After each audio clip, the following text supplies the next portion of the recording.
je bent te goed om het te verstaan. Saya selalu menulis dalam bahasa Belanda. Itu bahasa ibu saya.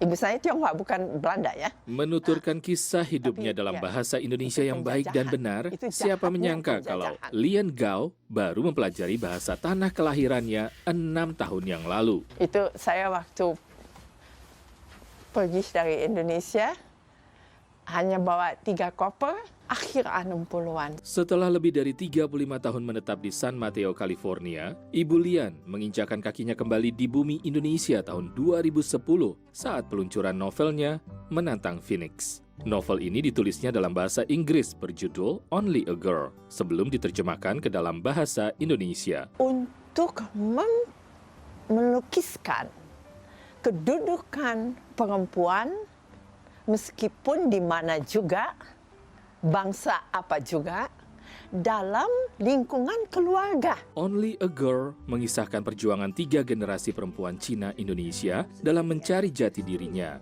Berlatar belakang sejarah Indonesia dari tahun 1930 hingga tahun 1952 di era depresi, Perang Dunia Kedua, hingga pemberontakan kemerdekaan terhadap penjajahan Belanda, berbaur dengan konflik budaya. Ibu Lian memang sudah senang membaca dan menulis sejak kecil sewaktu tinggal di Bandung dan pernah mendapatkan penghargaan menulis dari sekolah dan surat kabar setempat.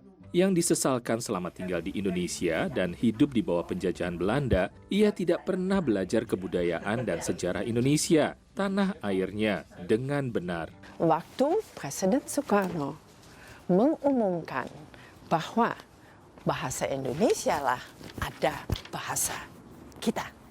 Dan itu bahasa yang akan dan hanya itu bahasa yang diperbolehkan untuk dibicarakan dan digunakan.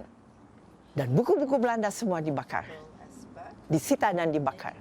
Disitulah saya merasa saya dibungkam. Tetapi sekarang saya mengerti. Dan saya tahun yang lalu, saya pergi makam Bung Karno. Dan saya minta maaf. Kini, sebagai bukti kecintaannya pada dunia menulis dan Indonesia, Ibu Lian mendirikan penerbitan Dalang Publishing yang telah menerjemahkan 8 novel Indonesia ke dalam bahasa Inggris. Dan saya hanya menerbitkan tulisan sejarah atau kebudayaan. Kalau tidak ada kekaitan dengan sejarah atau kebudayaan, saya tidak akan menerbitkannya. Karena, kerjaannya banyak. Dan uangnya banyak. Dan itu saya.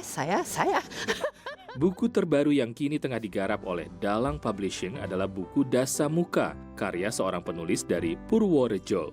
Dari San Mateo, California, Ian Umar, Rifan Dwi Astono, Nia Iman Santoso, VOA.